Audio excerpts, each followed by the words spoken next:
So we're ready to go. Well, welcome everybody to the weekly tour of the Old Cemetery Society Victoria.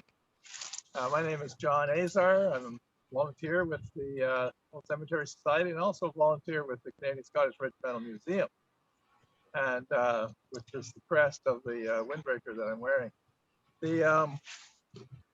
I also want to welcome many members of the Western Front Association Pacific Coast Branch and Russie, Vancouver Island, who may be joining us today. It's such a beautiful day. It's a shame that we can't have people in the cemetery with us to have a normal walking tour, but we're going to continue with the tour. Victoria's Militia Goes to War. And it's sort of appropriate time of year to do a military tour in Ross Bay Cemetery because the 9th of April is Vimy Day, commemorates the Battle of Vimy Ridge. And we also do an annual Remembrance Week tour, the Sunday closest to Remembrance Day, but that's always done at the Veteran Cemetery in Esquimalt. Now, I always like to tell people that when you come into a cemetery, it's like walking into a bookstore or a library. You walk into a bookstore and you see the covers of all the books. You know that behind each cover that there's a story. Some of the stories are pretty exciting, some are mundane, but there's a story.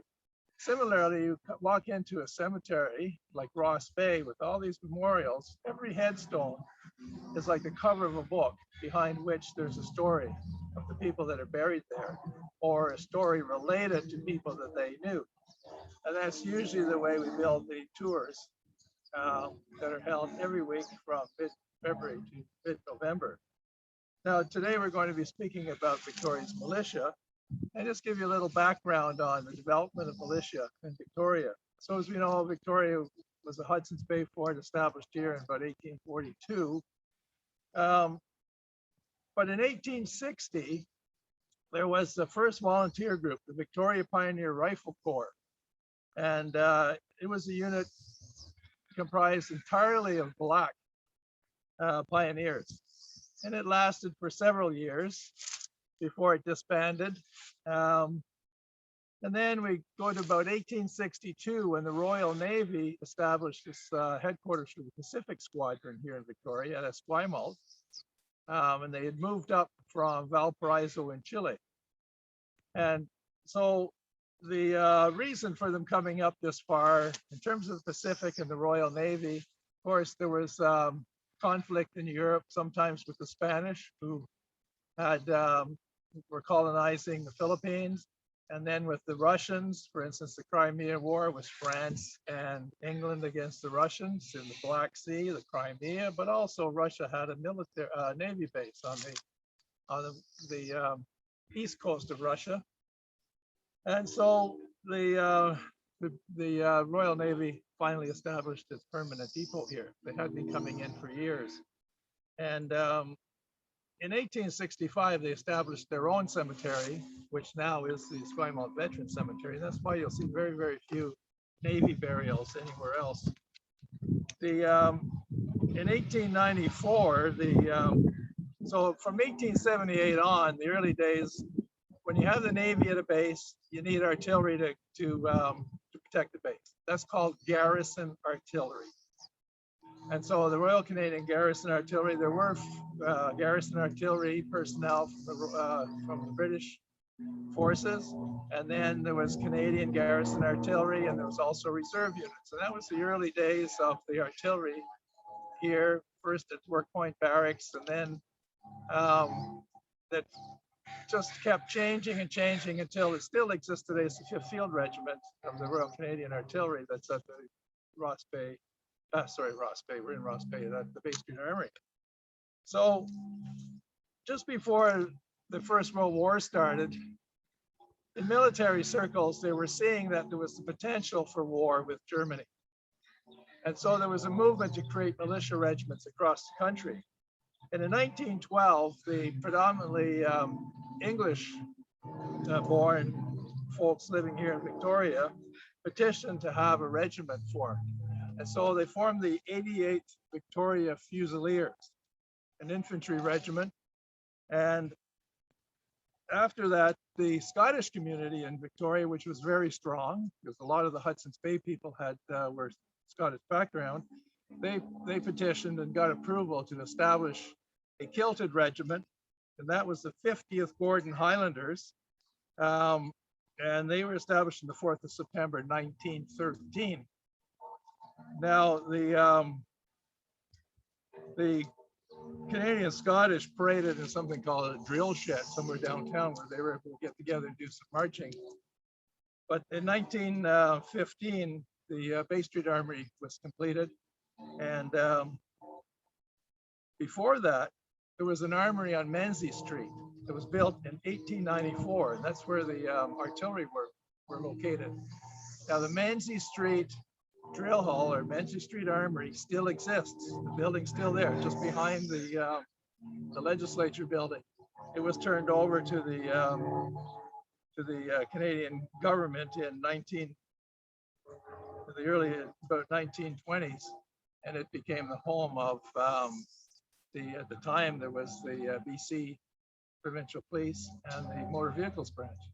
So anyway, the Bay Street Armory then became the center for the artillery, the Canadian Scottish Infantry Regiment, and a whole bunch of other medical military units, including it was the headquarters of the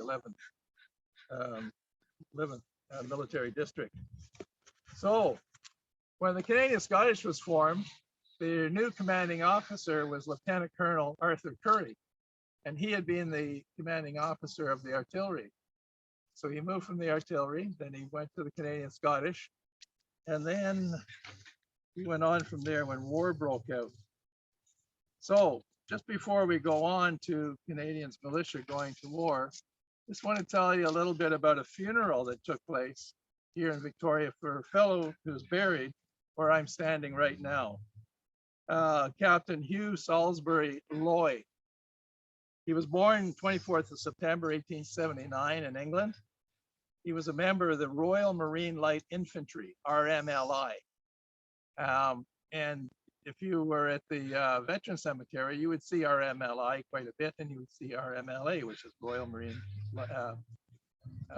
Artillery. Salisbury had served in Africa, and he was an officer in the Marines on the HMS Royal Arthur while it was stationed here in Victoria. So we got to know the city. He was a crack shot. He won the Prince of Wales Cup at Bisley, and Bisley is one of the major military sharpshooting meets in the world. And he came to Victoria after he left the Royal Marines to take up working as a surveyor. And he came in 1913, and he spent that summer on the survey in Strathcona Park with Colonel W.T.H. Holmes. And I don't know if it's the Holmes that's buried very close to where we are now. His wife came 3 months after he arrived with 3 children. Unfortunately, he died in April the 26th, 1914. He'd only been here about a year, and he died of tuberculosis at the age of 34. Now, he would have served and gone overseas for sure, being a member of the 50th Gordon Highlanders when it formed. So it's interesting, they had a combined, this was the first really big military funeral they had in Victoria after the formation of the 2 militia units, the 2 infantry units. It said the procession was led by Masons, followed by a firing party of the 5th Royal Canadian Artillery, the Pipers, the band of the 5th Regiment, and a carriage containing the 2 wreaths, one marked from the babies, his children, and one from his parents. And they say that this is the first occasion in which the 5th Field Regiment had forced a gun carriage at a funeral service. The Lieutenant Colonel Curry, the commanding officer of the Gordon Highlanders, looked after all the military affairs. But it was a big, big funeral from church service downtown all the way out here to Ross Bay Cemetery, and he was buried here. Now, up until a couple of years ago, there was a massive tree here. And so it's hard to tell if there ever was a marker. He'd been here less than a year. He was extremely popular, but his wife would have gone back to England soon after. There was no reason for her to stay here. She had family in England, 3 children. His family was there. So we don't know if a marker was ever placed here, because soon after he died and had the funeral, Victoria's militia was going to go to war.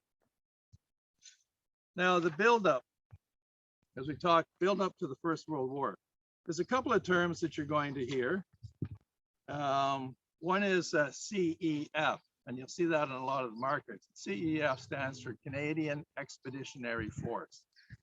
The British contingent that went over to Europe to fight was the BEF, and the Americans were the AEF. So British Canadian Expeditionary Force. You're also going to see the word battalion a lot.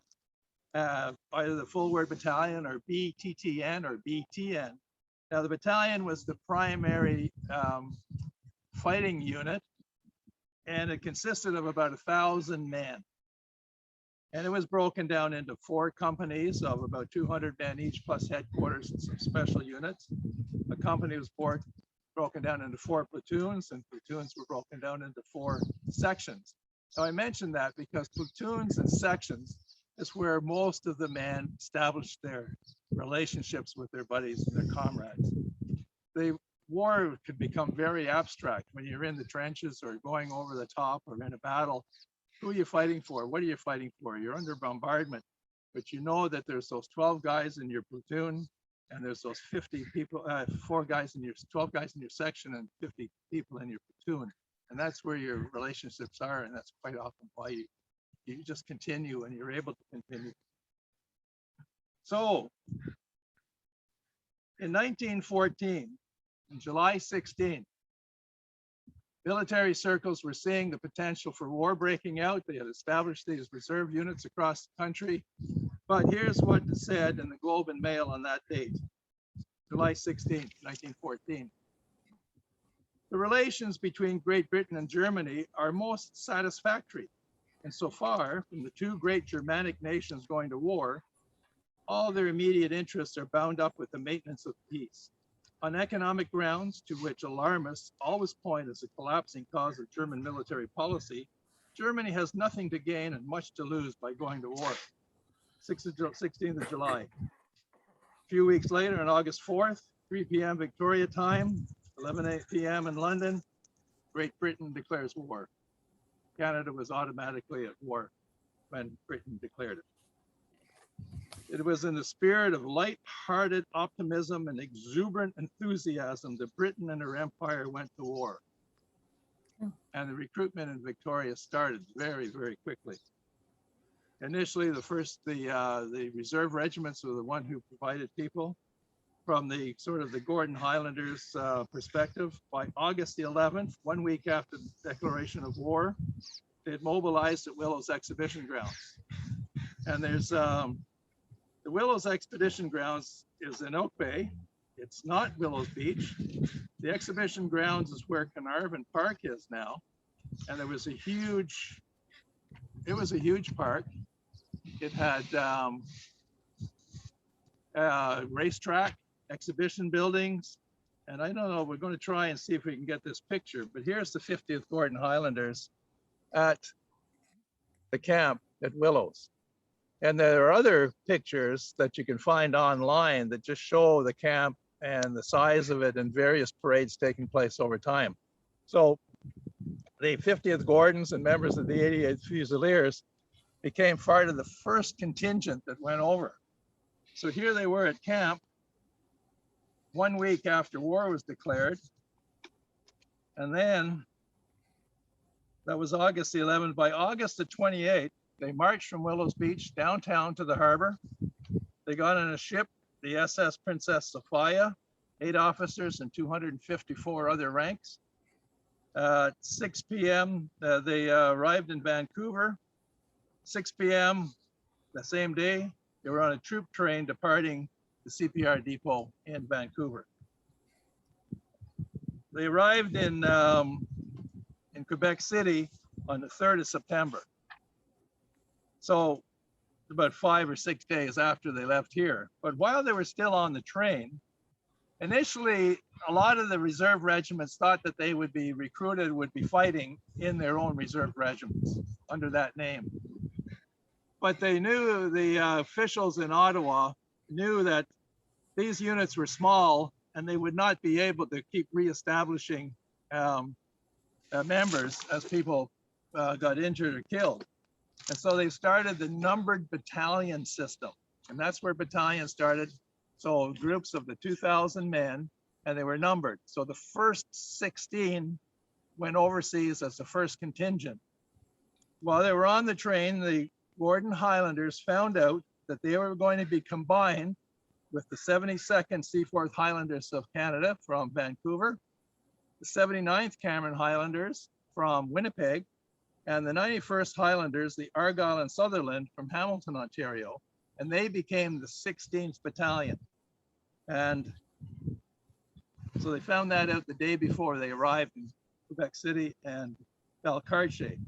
They spent about 3 weeks in Valcartier, and on the 28th of September, they started boarding the ship, the transport ship, and Napier. It took about 6 days for the convoys. It was chaos. They'd built this army camp, people coming from all over the country, and they had to start getting into overseas. So they were loading onto ships, waiting out in the Gulf of St. Lawrence, and they were, and then they finally sailed, and it was the largest military contingent ever to cross the Atlantic Ocean up to that time.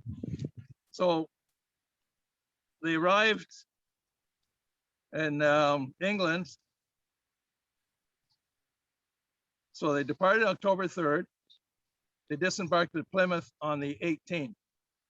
So 15 days, just over 2 weeks to get across. They went to Salisbury Plain for camp through the winter, and in 1915, on February the 11th, they sailed from to Saint-Nazaire in France, and they were in the theater. And they were there in time for the second battle of Ypres. And there's a long story and a history there of that battle, which we're not going to get into today. So soldiers fight and soldiers die and soldiers get wounded. So there were it was a brutal war, just brutal. The casualty numbers were really high, and I'm going to show a couple of images here, but let's move just down here where we can see the Commonwealth War Graves, one of the sections, and the Cross of Sacrifice just down at the end of the path. We're not going to go all the way down, but we'll go to where we can see it. Under the sea. So many people died in the war that there was no possible way that they could bring them back to Canada for burial. I'll just turn around here. So they decided that they would establish what was first the Imperial War Graves Commission, soon changed its name to the Commonwealth War Graves Commission. Excuse me. And they started, created a common design for a headstone that you can see here, that all people who died in service, regardless of rank, would have the same stone. And everybody who died in service, between some dates I'm going to show you here in a moment, were considered war dead. They died of the result of the war. And you can see, let me just get this. Here we go. I'll just show everybody this.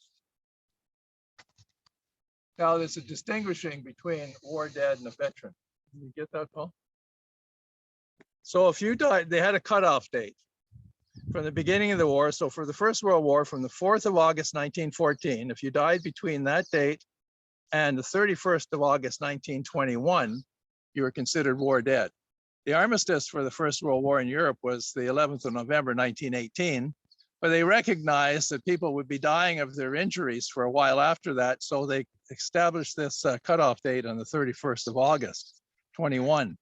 So if you died on the 31st of August, 1921, you were war dead, regardless of how you died, where you served, or what your service was.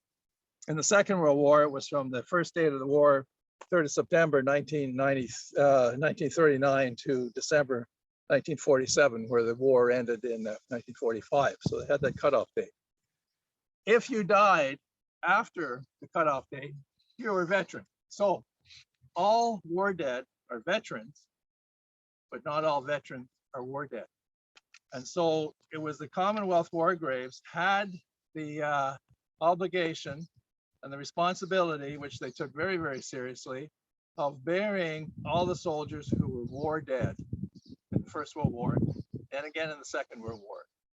So Korea was not included, and any other campaigns Canadians served in after that also were not included. So the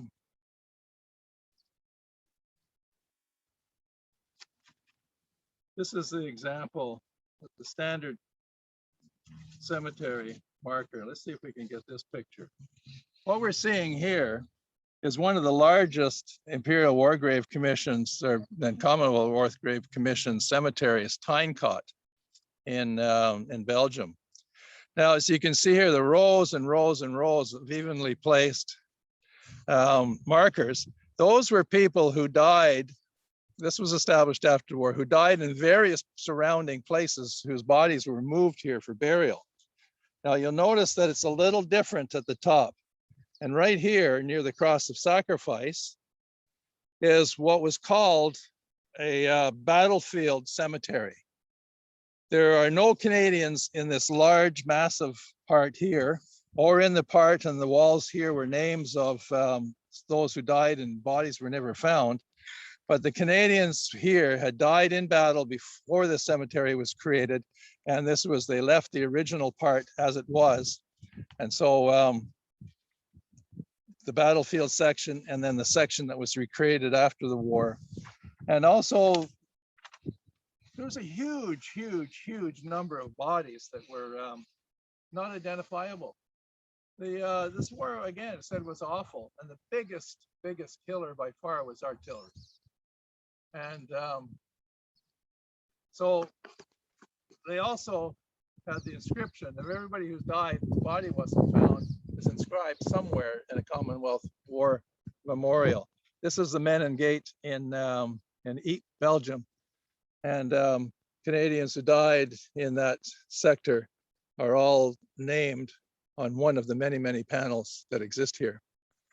So, Commonwealth War Graves, and we're going to be looking at some of the markers. If you died after that date, you're on your own. And so what happened is families were on their own. They, some of them created markers from local monument makers who were very similar, sort of imitations of the Commonwealth War Graves markers, and some of them just didn't have anything. Eventually, an organization called the Last Post Fund, which existed to help veterans of poor means to have a respectful funeral and burial, was able to ramp up to help, and then Veterans Affairs put a program in with them to have markers which look the same as the Imperial War Graves. The Commonwealth War Graves are a little different. We're going to go over to a plot here, the Agnew family plot.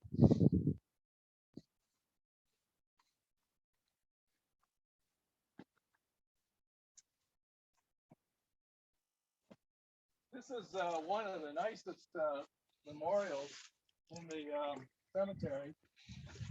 And as the people who were not known when they died were inscribed on a memorial in one of the big on panels that they had. Also, a lot of families here whose sons are buried overseas had an inscription on the family memorial here. And this is one example. Augustus Watchers Agnew. He was born in Montreal. He was a graduate of the Royal Military College in Kingston. He was a surveyor and engineer. He came out to British Columbia. He was involved in laying out the township of Prince Rupert. He worked for the Grand Trunk Railway. He got married with 2 children when he left Victoria to go to war. He joined what was the 48th Battalion, which was later converted to the 3rd Canadian Pioneers. He was described as a cheerful man, always optimistic and well liked by both commanding officer and his men. Now, early in the war, he was very seriously wounded. He had from a shrapnel shell. Shrapnel shells broke into many, many, many pieces. He had 18 fragments of steel lodged in his head. He had to have an eye removed. He was wounded in the right arm and neck, and many believed that he would not come back to battle.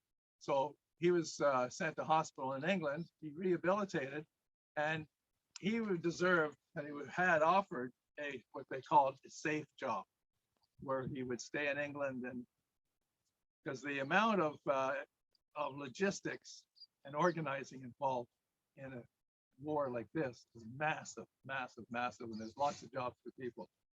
But he wanted to come back to be with his men. So he went back, and he was involved in the Battle of Corsolet, which was part of the Battle of the Somme.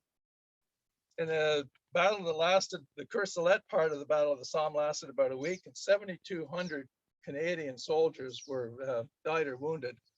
Casualty is a term that means you either died, wounded, or a prisoner of war. He was seriously wounded, evacuated to hospital, and he died 2 days later on the 17th of September, 1916. Now, he's buried in the Comté Military Cemetery in France, but his family has put this inscription here. And let's go around now to the grave of a person who was a veteran who died after the date of the cutoff or the war dead, and see what his marker looks like.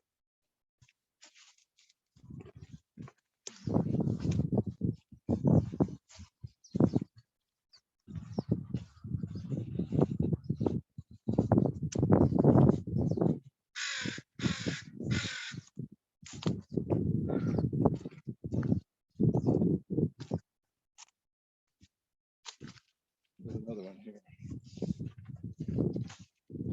So to give some context, I want to show you this chart too. This shows the First World War and Second World War during the periods that the Commonwealth War Grave was responsible for. So in the First World War, you'll see in Canadian records anywhere between 600,000 or 660,000.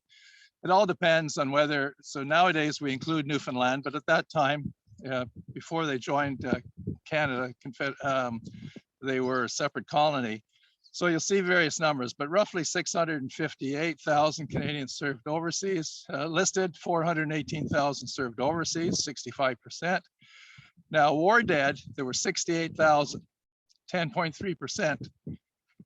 That means the rest, 590,000 were veterans and not war dead. The Second World War, 1 million served, 46,000 died. So that means there was 983,000 who were veterans.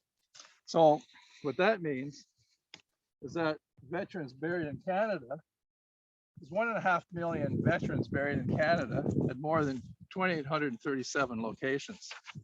So we have memorials to the war dead and those who died, but we often forget that massive numbers of people lived after this cutoff phase, some of whom had very, very serious injuries. And they died a slow death.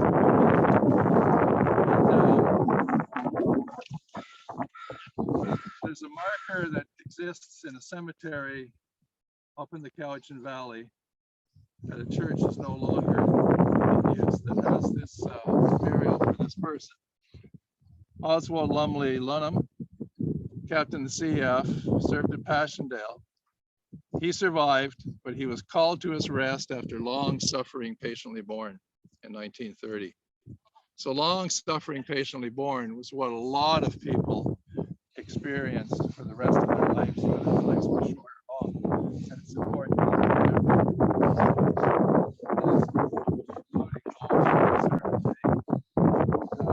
This is a Mitchell family plot. And way down here in the corner in my my shadow. I'll get out of the way. James Maver. The M is missing, but it's James Maver. Let me tell you about him. Look at the marker he has compared to the Commonwealth War Grave markers. He was born in September 1874. He was 42 years old when he enlisted in September 1916 as an officer. He had served with the 50th Canadian for the Gordon Highlanders, which are now the Canadian Scottish, before the war. He then had joined a unique battalion called the BC Bantams. When the war started out, the minimum height was 5'4" for a soldier. The average height of a person then was 5'6" or 5'7". So there was a lot of people who were shorter than 5'4" who wanted to serve. And so later they lowered the height, and they created, in Canada, there was 2 regiments called the Bantams, following an example in England. Now the Bantam is a rooster that's very ferocious and a real fighter. So that's why they chose that name. And they had a minimum height of 5 foot 1.5 inches.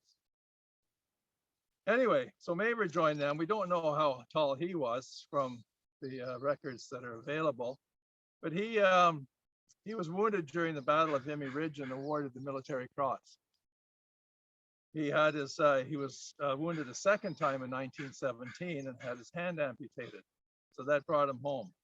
So I don't know a lot about the rest of what he did after that, after return to Victoria, but we know that he didn't marry until 1927 when he was 53 years old and his wife was 46. So they probably didn't have any children. So as he died after his wife, there was nobody here to complete the marker by adding his death date. But he served with distinction, had the Military Cross, and so the marker that was placed here was completely on him and his family's responsibility, and so you get a lot of variety. So we're going to walk up the path now, and then we'll start tell a few other stories of people who are either buried here or commemorated who served in the war. Not too far a walk, so we can get a nice view of a beautiful sunny cemetery. A lot of the leaves just coming into bloom. When we're walking up here on the right-hand side is the New Catholic section. When the cemetery was first created, it was just in the middle of what now exists, and it was extended to the east on this side and extended to the west as well afterwards. And the original cemetery was purchased for was farmer's field. And so it was wide open. There were very few, if any, trees. And it originally went all the way down to the water.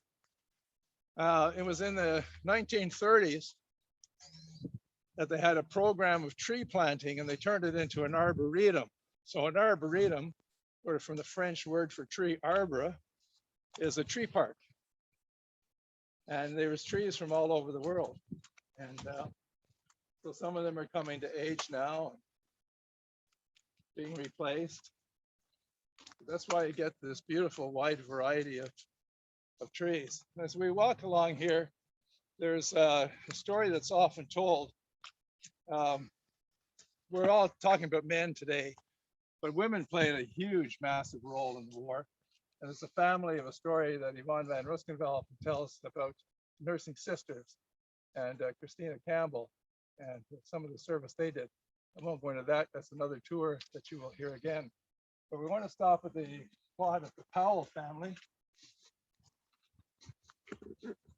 This was one of the fashions at the time, where you just had a curbing and the name at the end. Some, like the one beside it, they had the curbing, but they did put the odd marker. Some people put full-size markers. But the Powell family, the plot was purchased and established by, I gotta turn my right page here, Israel Wood Powell. He was quite famous in BC politics. He was a United Empire loyalist. He came out from Ontario, a doctor, member of the Legislative Council of BC, friend of John A. Macdonald, first president of the Board of Education, first Indian commissioner.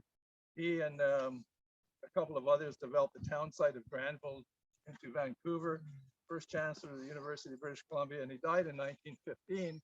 So he never knew about the exploits of his son as a soldier, but he certainly would have been aware of the exploits of his son, Robert Branks, B-R-A-N-K-S, Powell, as a civilian. He had Robert Branks, who we're speaking about, was a lawyer from 1900 to 1904, private secretary to the Lieutenant Governor of BC. Then he went to Fiji, where he entered the British Colonial Service. He was with the Lieutenant Governor's staff in the Western Pacific High Command. He was a member of the 50 Gordon Highlanders when he came back to Victoria. He was an international tennis star, played at Wimbledon and other international tournaments, including a tournament we now call the Davis Cup, which is a team tournament of nations from the world. He led Canada's tennis team in the 1908 Summer Olympics. He fought at the Battle of Vimy Ridge and survived. And he wrote to his mother afterwards about being in the thick of the fighting and told her how fortunate he felt to have survived. Here's a little quote from his letter. "Don't worry about me, or dear mother. I'm trying to do my duty, and that is all that matters." He was killed in action a couple of weeks later on the 28th of April at the Battle of Arlo Wood. And that was helping secure the vulnerable flank of Vimy Ridge from counterattacks by the Germans. And so all that accomplishment, surviving Vimy Ridge and then dying a few weeks later on the edge of that battlefield. We're going to another large plot just over here for the Mccallum family. This is, we're going to be stopping at a couple of family graves where large numbers of the male members served. And some of these stories come from a tour that Yvonne Van Ruskenveld did called Brothers in Arms, about family who had multiple members of the join the military. This is the Mccallum brothers. 4 sons, all born here, all went to Vic High School. They had a wide range of experiences. So one, Arthur Richard Mccallum, went straight into the Royal Flying Corps. You see reference to the Royal Flying Corps. There was 2 flying groups in the early years of the war. One was the Royal Naval Air Service, RNAS, and then the Royal Flying Corps. And by late 1917, early 1918, they were combined into the Royal Air Force, RAF. So Arthur Richard went into the Royal Flying Corps, but he died in an accident during training. That was very common. Lots of accidents, and a lot of it was falling out of the airplane. Training was very, very hazardous. There was Captain Kenneth Campbell Mccallum. He was the oldest, and he went over in the first contingent with Canadian forces. But he asked for permission to transfer to the British Army to go to officer school, which he did. But then in 1916, he also joined the Royal Flying Corps. And an engagement earned him the Military Cross, but he lost his foot. Citation for the Military Cross.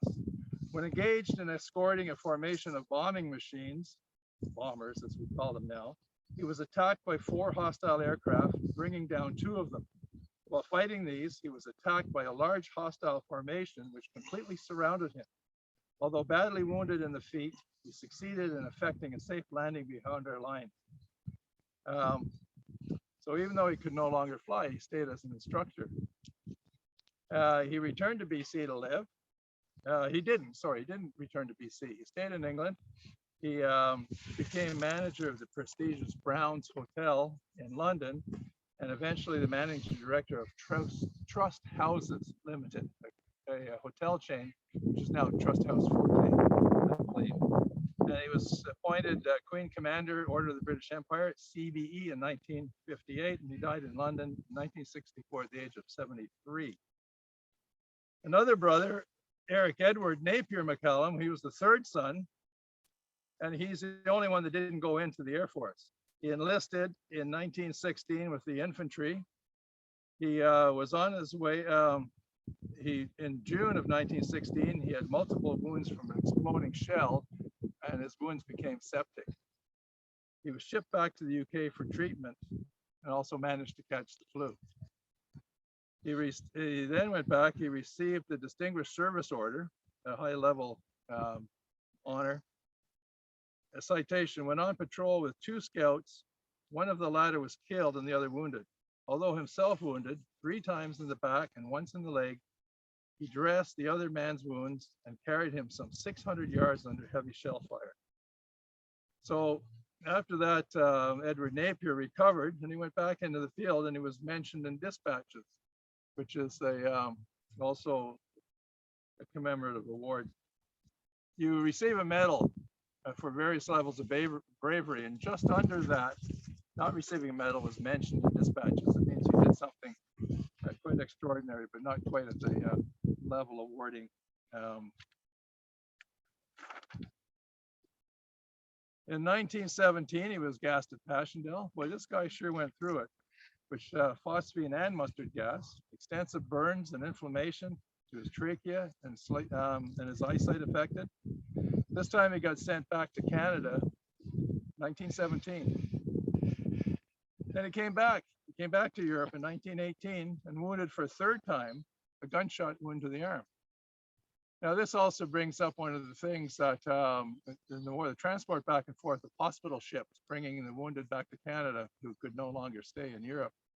And then the tragedy of one of the Canadian hospital ships being sunk by a German torpedo, and all the nurses and people on board, except for about a handful, were killed. Anyway, another story. So anyway, when he ended up getting married, had 2 children, married in 1920, returned to Victoria, invented and manufactured toys and games, and he became an investment counselor and broker after the Depression. He died in 1957 at the age of 62 of natural causes, and is buried in Royal Oak Cemetery. Another brother, Arthur Howard Kirkham Mccallum, the youngest brother, and this is interesting, 2 of the boys had Arthur in their name, so I wonder how confusing that was. He joined up again with the infantry and transferred to the Royal Flying Corps. In 1917 April, he was shot down during opening attack on Vimy Ridge. He was captured by the Germans. He was a prisoner of war until his release in 1918, after the war finished. He was moved around to several different camps. The first one, he survived on what he called cabbage and water, which was called soup. He was in solitary confinement for a while. He suffered from swollen ankles, frequent vomiting, fainting, and nosebleeds. When he was assessed in March 1919, after the war, it was estimated that it would take him 12 months to recover. Long suffering, patiently borne. He returned to British Columbia with his wife. They had married before they left Victoria, and she had gone to England to be close to him. And then she volunteered as a nurse and worked in the War Office.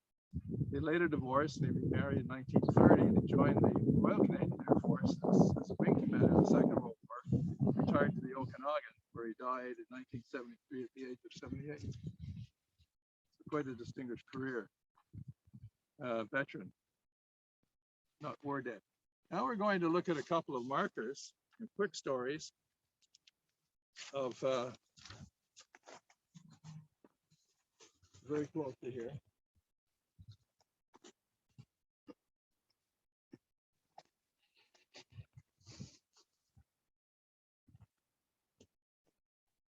This is a marker for Frederick Hallett, 16th Canadian Battalion, Canadian Infantry. Now, he died at the age of 37 in June 1919, so he died within the cutoff date for Commonwealth War Graves. And one of the most telling features of the Commonwealth War Graves is the maple leaf at the top center, or sometimes the insignia of your regiment, and then the cross at the bottom under the name. Now, what did I just do with this story? So we're going to contrast that in a minute with another marker. Let me just turn this page. Here we go.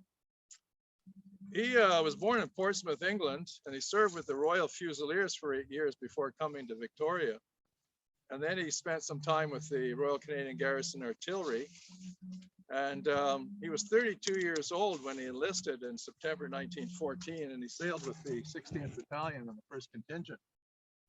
In 1915, he had an operation for varicose veins. And then there was a lot of problems that he had as a result of that operation.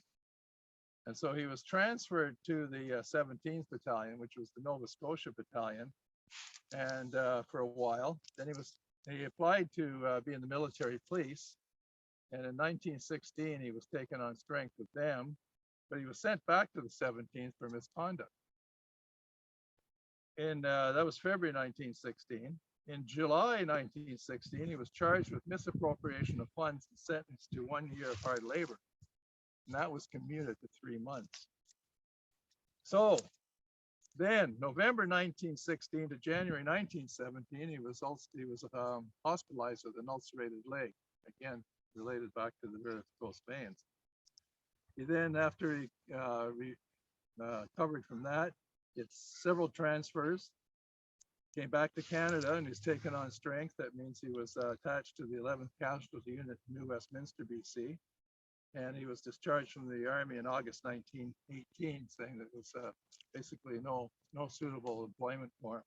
So that was before the end of the war. And he died on the 4th of June 1919 of influenza at the age of 37. But he died within the cutoff date, so he's war dead for the marker and care of the marker under the Commonwealth War Graves Commission. Now we come to this one. Remember, I was saying that if you died after the cutoff date, you were left on your own. And it was up to the family. You put it off, and the family would have a local monument maker make some markers that was similar to. And here's one example. So if you look at this one, it has all the same thing. The cross, the maple leaf at the top in the center, but so slightly different maple leaf. It has a cross, but if you'll notice, it's narrower and taller than the official one. So, and he died in July 1920. And so that was Robert Cooney. He was born in 1870 in Ireland. He joined the Imperial Army in 1887 and served 8 years in India and served in the South African War. He came to Canada. He served for a while with the Northwest Mounted Police and then the CPR Police. In 1917 to 1912, he was a member of the Royal Canadian Garrison Artillery in Victoria, regular force, and he was discharged for alcoholism. In September 1914, he enlisted in the CEF, and he was 44 years old. He arrived in the theater and served with the Royal Canadian Artillery. In July 1916, he was injured when he was dispatch riding on a horse, and the horse fell on him, broke his thumb badly, and also probably landed on his head because he had dizziness and night blindness. So he was 11 days in hospital in France and then 5 weeks in England. An injury that's got you sent back to England is often called a blighty. People would say if they got a blighty, they were out of the war, at least for a while. So by October 1916, he was back in service in various postings in England. Then in May 1918, he was sent back to Canada. He came out to the West Coast. He was at a district depot. Then he went to Halifax for a little while. And then he came back to Victoria.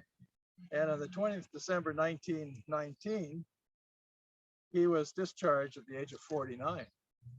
So finished with the military. No, not quite.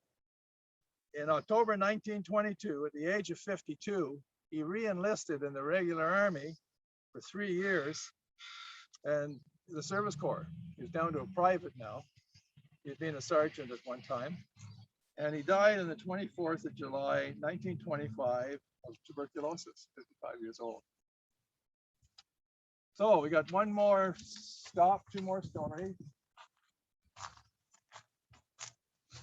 There's a little way here. So while we're doing that, I'm going to read something while we're walking. Make sure I get on even footing here. You can see what some of these large trees do to See the plots lifting the stones. Herbert Farley Wood was a Canadian military historian. He'd been a member of the Princess Patricia's Canadian Light Infantry and served in Korea. When he came back, he went to work for the Canadian Army Directorate of History, and that's where my father met him. And he was a real gentleman. Just as he retired, his wife died, and she had a car that he sold to me for $1 in exchange for my doing some yard work for him. So my first car came from Herbert Farley Wood, and he wrote a book about Vimy. And here's one of the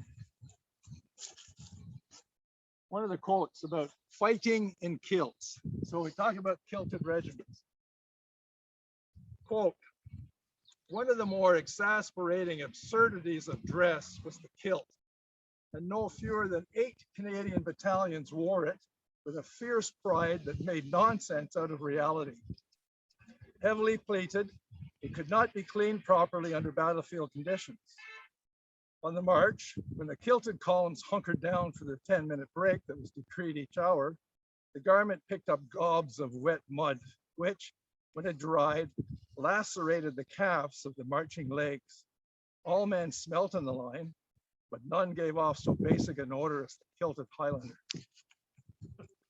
The Canadians who wore this costume of a vanished peasantry did so with all the ferocity they observed in their counterparts in the British armies. Before the end of the war, tradition and prejudice gave way to the pressure of outraged medical opinion, and trews or trousers made an appearance. But at Vimy, the kilt still lacerated its wearers while reaping a reward in terrified Germans who feared the Highlanders more than their own officers. The ladies from Hades took few prisoners and seemed harder to kill than any other men. And reveling in this role, they were difficult to withstand. How much of this was due to the discomfort of their costume cannot be assessed." So the Rashford family, another family that sent a lot of brothers off to war. This is the marker from a double plot, the double plot here. And you can see this path. This is a path that just pedestrians over the years have wandered through because it comes from the plaza. It's an easy way to get to the other more formal paths. And there's only one person buried here, and that's the father of the 4 people we're going to talk about. Sorry, 5 sons. 5 sons served overseas. The father had died before the war, so he had no idea that this double plot wouldn't be used, and he had no idea of what his sons would do. One was William Doyley Hamilton Rashford. He was a prominent architect here in Victoria, and he designed many fine homes in Victoria and Oak Bay. He designed the Victoria Yacht Club clubhouse and the Royal Theatre. In April 1914, he joined the 50th Gordon Highlanders, which became the 16th Battalion, and was in charge of a grenade company. He was struck by shrapnel in 1915 in head, both legs, and both arms. Now, we don't have a lot of information about the rest of his service, but he came back to Victoria and he started to practice as an architect, but he just wasn't the same man that he was before the war left. Now, one of the really fine things he did is, because he was an architect, he had a deft hand. And some of the letters that he sent home just had wonderful drawings in them.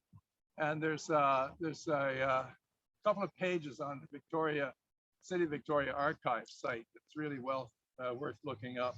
That's William Doyley Hamilton Rashford, the architect.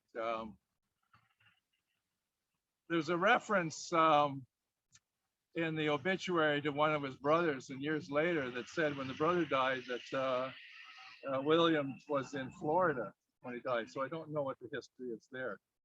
Another brother, Major Doyley Tulloch Rashford. It's interesting, most of them had their first name, then Doyley, and then the family name of Rashford. but this one had Doyley first and then Tulloch. He'd worked with the Stewart Land Company in Victoria, and I guess that Stewart Land Company had holdings up in Stewart, BC, because that's where a couple of the brothers were later on. He enlisted in 1915 with a 16th Battalion. In August in 1915, a bomb exploded near him, and he had to have a leg amputated. And so he was convalescing back in England, and there was a report from the medical board that said this officer is wonderfully well. He has an artificial right leg and is getting used to it. And that was by April 1916.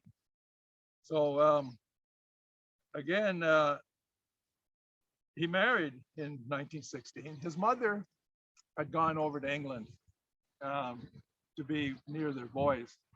Her husband was dead. She was a widow. So he went over, and she ended up dying there in 1916.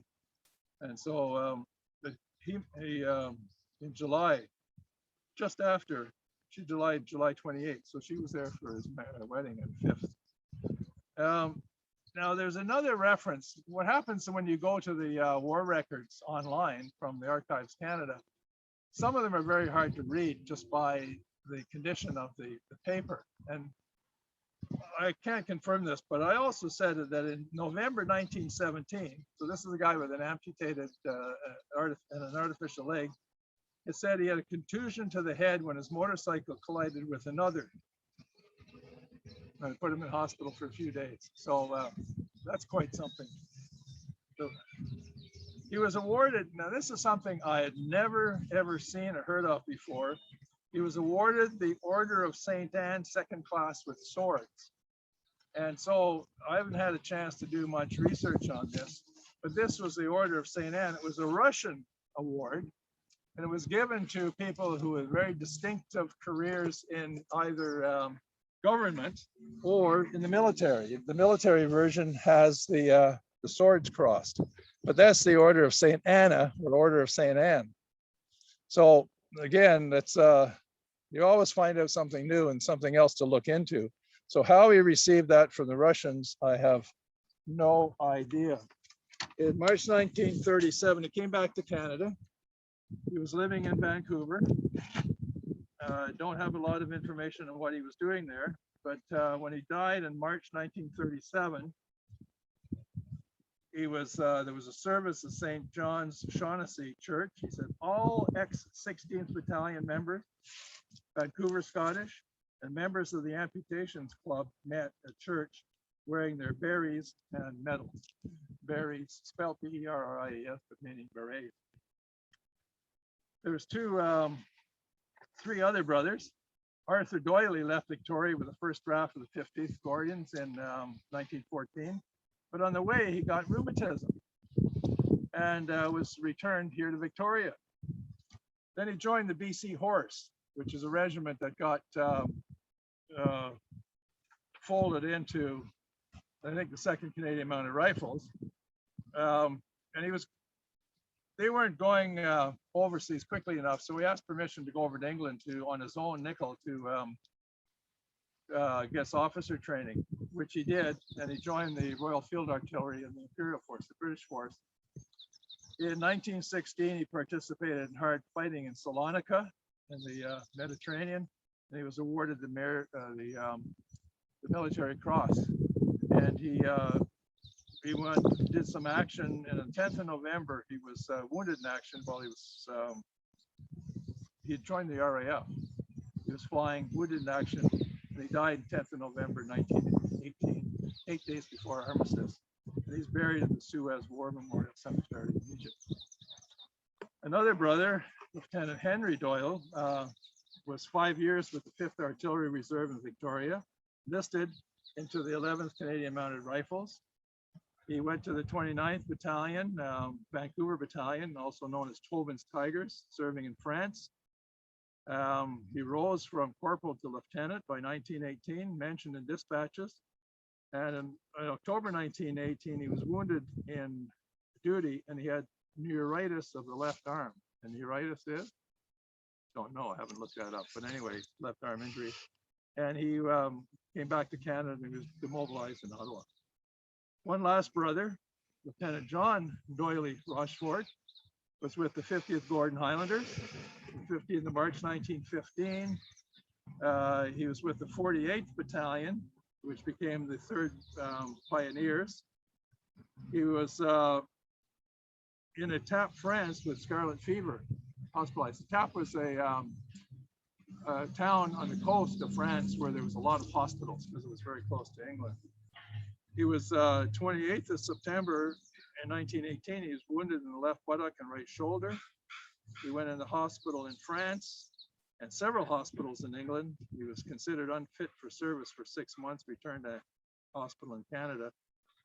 And he was struck off strength in July 1919. So they kept him on, basically, he was demobilized. And so after the war, there was reference when one brother died to his lone daughter being in Toronto, William, the architect, being in Florida, and the 2 other surviving brothers being in Stewart, BC, which is up in the northwestern BC near Hyder, Alaska. And so here's a picture of 2 of the Rashford brothers, William and John. A lot of these pictures are available. And so this is where we're going to end the tour today. There's many, many other stories in here, I say, each. And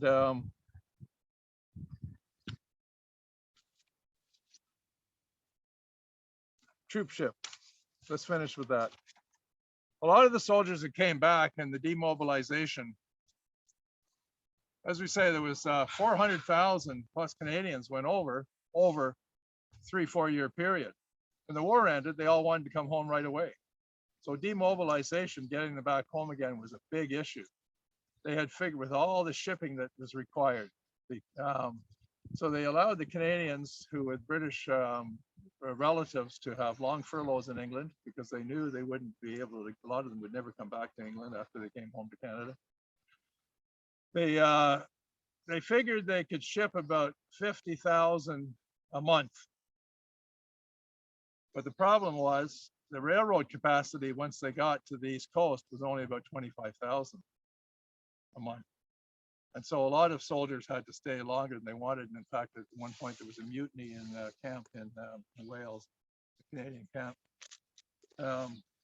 Most of them that came that way from the Atlantic, including most of the Canadian Scottish, were demobilized. They went to Halifax by train to Winnipeg. They paraded in Winnipeg, demobilized, and they were on their own to make their way home. So no big celebration or anything like that when they got home. But by 19, a year later, there was a troop ship that came around. And here's a picture of a troop ship coming in, stopping at Victoria with demobilized soldiers. And it went on to Vancouver to let others off. And so that ends our tour. But just again, a little point to remember that a lot of the stories in here of people who died are in these family markers. Veterans, as well as war dead. And just asking please people to remember those who serve our country, survive, come back, and then some of them continue their life with long suffering, patiently borne. Thank you. So I don't know if we take questions or what happens here now. You can stay on. I have one. Sure. Who was responsible for recording deaths on the field in battle? The units. There was a Did each unit have a chaplain? no. Well, there were chaplains. I don't know if each one had or what level there was a chaplain, whether it was battalion level or below that. But the officers had responsibility, and there was people. There were people who were assigned the role because they had roles, and they know of roles, ROLs, of names of all the soldiers, but they and so they knew who was missing. But it was hard. That was hard, you know, especially when you're going into a major battle when they were dying by the hundreds and the hundreds and the hundreds. But they just knew who didn't come back. And then there was people who went out to recover bodies. But I just can't imagine. What the challenges that face. Do you have any other hands up out there in cyber world?